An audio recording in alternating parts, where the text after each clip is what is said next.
Hello, welcome. Welcome. Hello. Yeah, thank you. Welcome to Bridge the World. In this program, I invite some guests of my friends, professionals working in cross-cultural situations with various backgrounds. And I ask them to share their perspective, insights, suggestions how to work very well in this diverse working community. And today's guest is my friend, Varsha Chitnis. Yeah, she is professional. She is based in India, and she is professional coach and professional change facilitator, behavior trainer, and also author of two books, right? Yeah. Yes. I guess she's going to share lots of insight for us. So, Varsha, thank you for coming and thank you for joining. Thank you. My pleasure, Hideyuki. So, first of all, I would like you to talk about yourself, your background, your expertise, your experience. Okay. Please. Well, I would say is I am an enabler. That's a primary role that I play in my profession. So I enable in different ways. One, as a behavior or a mindset change. That's the space that I work in. And while doing so, I do training workshops. I facilitate large groups, including the CXOs of companies, right? So the leadership teams. So whether it is visioning, whether it is change management projects, whether it is culture change, whether it's adapted to new things, or whether it is taking some tough decisions, right? Where you want to either stop doing a particular business or you want to downsize your organization, right? So these are different spaces, more in the space of strategic consulting. That's where I work. And in doing so, I use different ways. So it can be in the form of a training. It can be facilitated conversations in small groups or very large groups, like the one you and, we've done, Hideyuki, at the conference. So facilitating large groups of 200 or even more. Then I also do a lot of one-on-one coaching, right?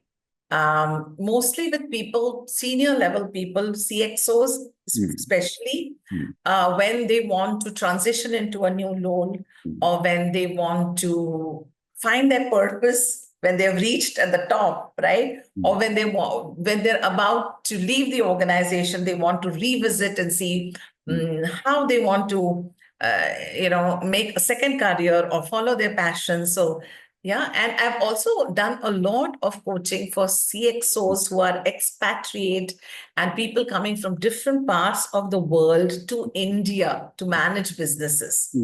So I have specifically done coaching, with this profile. So that's what I do. Thank you very much. So you mentioned the part of your job, strategic consulting. Yeah. What does it look like? What kind of topic you handle with? What kind of mission you're responsible for? Yeah.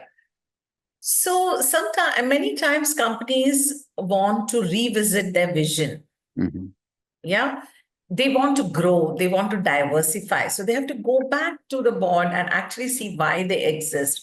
So then you get the important stakeholders, you get the board members, the investors, everybody together.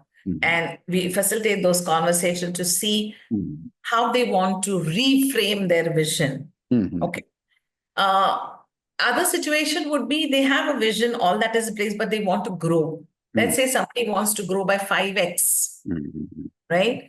So are we really ready for that? And how do we go about making that strategic plan to reach there?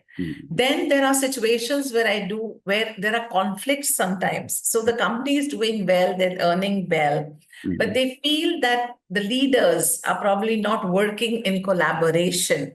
They're somewhere working individually because of their individual styles or because at the end of the day, we're all human beings. So these differences are there. It's good to have differences if you can harness the power of the differences. Otherwise, it becomes a bit of a challenge. So I've done facilitation, I've done journeys for companies in my consulting, strategic consulting, where we've tried to resolve these differences. We've developed leadership, right? So developing leaders. Then sometimes organizations have come with issues like they're losing people. They're not able to retain people. So definitely salaries is a very, how much the company can pay you is an important criteria, especially in India, right? Another organization pays you a little more. If you have good talent, they will move. But is salary the only indicator? No. There are other ways to retain people. We have to really go down and do a deep study of what's really happening in the organization and make recommendations and then be part of those conversations or even organization development interventions. So these are the kind of things that we do. Also, sometimes the owners or the co-founders of the company or the directors or the board members, sometimes they reach a spot where they say, no, I need a sounding board where I have to talk to somebody and see whether I'm going right. Am I getting into too many things? So even those are the one-on-one, coaching conversations. So yeah, this is about. Awesome. Thank you very much. So I guess you have lots of experience to facilitate cross-culture groups, right? Yeah. So in that case, you have lots of experience to facilitate cross-culture, which includes the people who come from various countries. So sometimes including Japanese. So I have interacted with people from different cultures, I can tell you, but not Japanese. Japan, I got a view of Japanese culture when I visited Japan. So that's when I actually experienced it. It was a very interesting experience. And of course, when I met you, that's where in fact, that is my close interaction with you.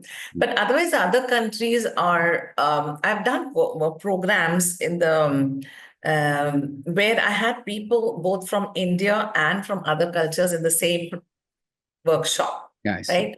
So there was a team which had come from China. So one was China. I worked with people from the US, different parts of the USA. I worked with somebody from Brazil.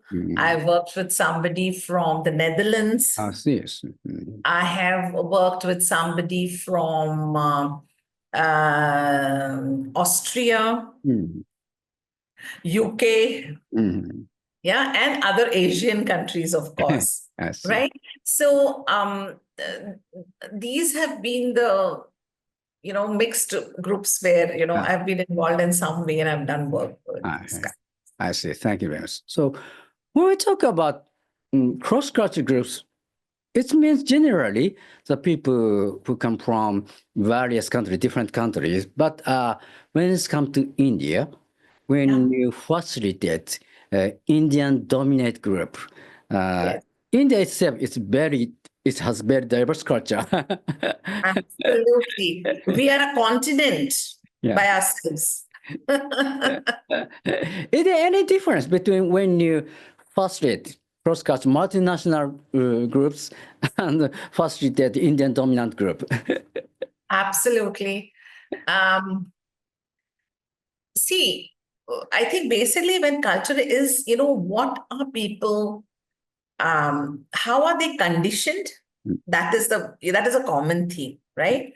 So in multinational groups, what is important is in everything, whether you're working with multinational or within India, different regions of India, I think fundamental thing is sensitivity. I see. Right? If you're sensitive to the need of the other person, so I think that can break all the barriers. So what usually happens is people have different preferences. They have, in terms of the way they want information. They would prefer to do certain things. Simple things like your orientation to details, correct? It depends and differs from not only from person to person, but also culturally. That is what I have experienced. I see. Right? So if you see, typically, the people-oriented cultures, most of us Asians are people-oriented. We are known to be more people-oriented. I see. So, yeah. But what I find when you work with more structured cultures, they are very spot on. So the way they communicate is different. Whereas here, people-oriented cultures, we take a long time to get to the point. We like to talk a lot. We like to elaborate, give more details. Whereas certain cultures, they're very precise to the point. Yeah. So often I have noticed that when you sit in a meeting with these people, there's always a tussle because they're very particular about time. 20 minutes means 20 minutes, your presentation must get over. But here in India, it's 20 minutes, but it's okay if you go beyond 20. Nobody will object or nobody will walk out of your presentation, right? Because we respect people and, we don't do that and we're okay. So here for us, the time flows more freely. Yeah. In terms of we go with the flow, we see what is in the moment and we work. Whereas some of the other more structured cultures are very structured in their approach. Everything is based on a schedule. If it's 10 minutes, it's got to be finished in 10 minutes. Right? So here I feel there's a lot of difference. And that's where I've seen groups struggling. Yeah. So in many of my CXO coachings, this is a common question that most of the CEOs or who come from other countries ask me that, Varsha, you know what? How do I make people talk less? Because so, that's what they deal with. And then once they understand the background that how important it is for people to be able to express themselves. So how there are different methods in which you can be very polite, you can be sensitive, yet by asking very specific questions so that you get specific answers. So it goes beyond the language. This has nothing to do with the language difference. It's about the way we are thinking. I see. So this is what I have found, is the biggest. But if you figure that out, so the sense of time, the sense of is a big one, especially the workspace, right? The sense of time, the ability to manage, how much importance to give to your own preferences over others. Means, are you more individually oriented or are you more group oriented? So these are very important things which play, in the environment. That's been my experience. I see. All right. Thank you very much. So not only the facilitation opportunity, I guess, but also you have lots of opportunity to work together with Japanese, communicate with Japanese people, like you're working with me. Yeah. How do you observe Japanese business culture or communication culture? How characterize? Yeah. So what I'm going to tell you is going to be a mix of my experience as a tourist in Japan and few business conversations that I've had. Okay, right? Because let me be fair. So what I give you will be a mix of both. So what I would say that the Japanese people, one thing which is very distinct about the Japanese is the discipline. I see. Right? Discipline and precision. Precision. Yeah, precision. And discipline, precision. So they will measure their words and say, and they will talk only that much. Yeah. But I will tell you, I found it initially, especially during my visit to Japan, one thing what I noticed was that most of the people are very stoic. We don't see too much animation and facial expressions, right? And I was amazed because I stood at Tokyo station and I was observing so many people and the discipline is amazing. There is so much rush, but nobody even touches or bumps into each other. How do you do that?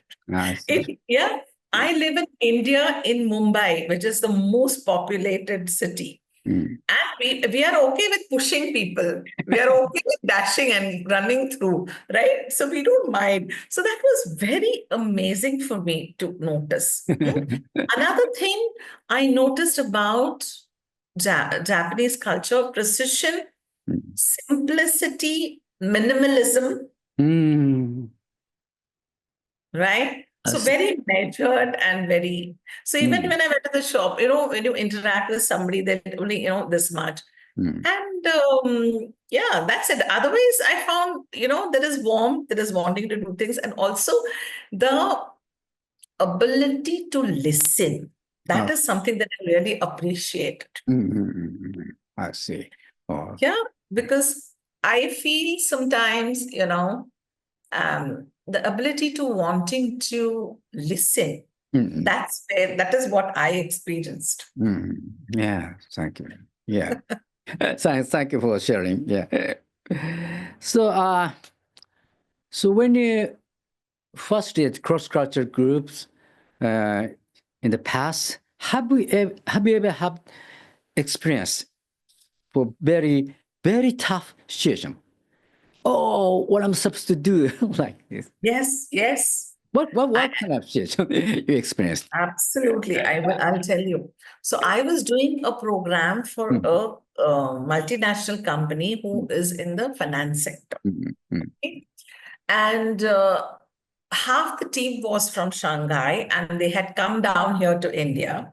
And it was a joint program where we had people from the Indian team and from Shanghai, and they were all sitting together in the room for a workshop. What I noticed is, and that all the Chinese participants took the back seats, sat at the back.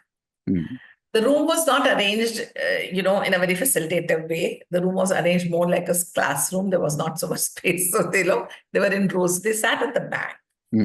What I noticed, the workshop started, I tried to make it interactive. What I noticed is very low response from them. And nobody was making eye contact. Yeah, and in India, we're used to. So when I look at you, the least I expect is that you make eye contact with me. And they were not. They were all looking down. And that got me worried. But when I asked somebody something, they were always responding. So if I particularly asked one person, to respond, they would respond. So they were very attentive. But they were not making eye contact. On their own, they were not offering to say anything. Right?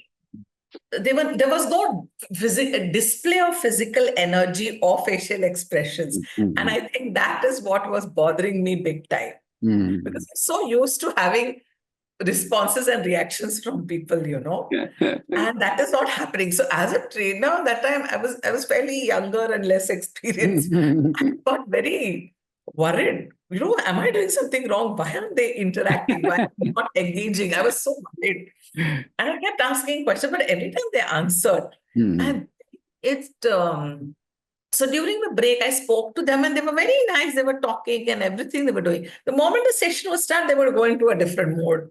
And then I realized, after some time, it hit me that maybe culturally, when they have like the trainer, they probably considered to me at a senior as a trainer. So out of respect, and probably it's not very common to make eye contact with somebody who's senior.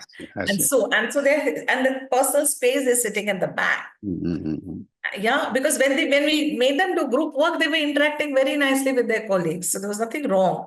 But what it was in my head, so I was expecting this response, which did not come. So that was a big learning, and I was very challenged then because I was like, it was coming from my need. It was my need to get a response from them. I see. So, I was not a facilitator at that time, Hideyuki. So yeah, I was just a trainer, and it was very, very hard. But I learned a very good lesson. Yeah, I see. So it was very, very challenging. And that was when you were younger. Yes. Less matured. So now you are very good at handling that. now, if you face the same situation, how do you address? Well, yes, I think I've become wiser now. And of course, I know different ways. That time, like I said, I was not so aware of different ways to create a safe space and to engage, to use different methodologies to engage people. My understanding and my experience was limited. But I guess now it's not going to be so difficult because we do it all the time in conferences and everything. And after that, I've had more difficulty. So and I think what is important is to sensitivity and ability to listen deeply. If these two things are there, the connection happens. I truly believe in this, the energies can connect. So if you're truly willing to engage and listen and be patient, people, you don't even have to say anything. People connect with you. And of course, and then you can just ask the right questions, and just pure curiosity, I think, can get you connected very well to people. I see. Yeah. Okay? And another thing I've found is being transparent. I see. Yeah, transparency in case and telling people that, hey, look, for example, if I'm talking to somebody I find the accent very hard to understand sometimes, right?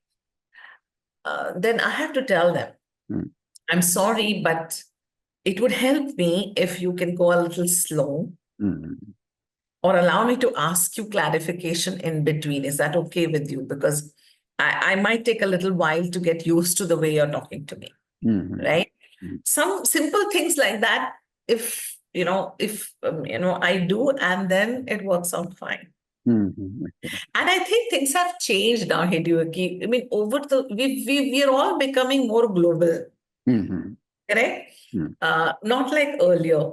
So we're all used to each other's accents much more than we were, say, 10, 12 years ago. Correct? So I think those barriers are already reducing and breaking. I see.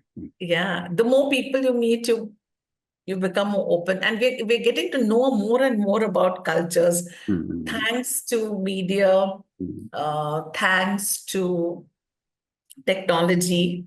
So those barriers, I think, are becoming more and more easier now too. I see. Okay, thank you. Thank you for sharing. So I'd like to ask you next. In Japan, the term globalization is a very important topic now and in the past. So when you hear the word globalization, what thoughts come to your mind? Because the reason why I ask you this is, in Japan, we have been very conscious about globalization ever since before, but the definition of globalization is unclear.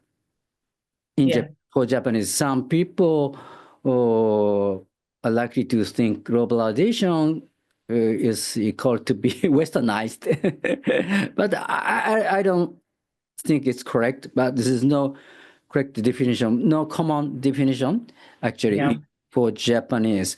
But we have been obsessed with the idea we must be globalized. So it brings some confusion for us. So when you hear the globalization, what kind of thoughts come to your mind? So I'll give you my personal view. For me, globalization is more about being open. I see. Yeah. And being more open and to understand different perspectives, different ways of functioning, being. And I think it's, for me, globalization is about growing. So you have a certain culture. It's about growing as a human being. I see. Because the more you get exposed, you understand the different perspectives, there are different ways of doing things. And then you probably appreciate what's there. So it's about how you choose to grow. So for me, it's about personal growth as a human being. That is how I see globalization. For example, I'll give you, when I visited Japan, I realized that people value nature so much. Correct? The level of cleanliness, the discipline. There are so many cars going. That was one thing I noticed. There's no sound. It's all very quiet. So what is that? That is a sensitivity to preserve what you have. And focus on the forces of nature. I think that I find very interesting in certain things. In certain parts of the world, it's there, and certain it's not there. But globalization for me is everybody becoming one and thinking of the fundamental things that is required for us to progress. I see. So when we think about ourselves, then we are becoming very local. We are not becoming open to accommodate. I see. So that's how I see globalization. And like I said, in India, because we have many cultures, even then, we have different cultures. We're all proud of our individual culture, but it's about embracing others' cultures and being open to them. I see. Yeah. So for me, that's where it comes from. Yes. So thank you very much. So recently, I really pay attention to India.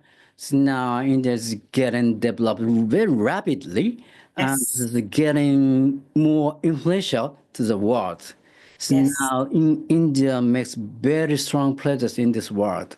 So I'm curious to know how much you are conscious about globalization, how much you are conscious about India is getting influential to the world. Yeah, we're very conscious because when you influence the world, you said influence, right? Yeah, influence, yes. Yeah. So I think it's a very exciting space and time for us in India, honestly, right? Because every time you influence, there are new opportunities, right? To learn and to grow. And I think now India has come to a point where we feel that we can also give to the world. For many years, we've been on the receiving end.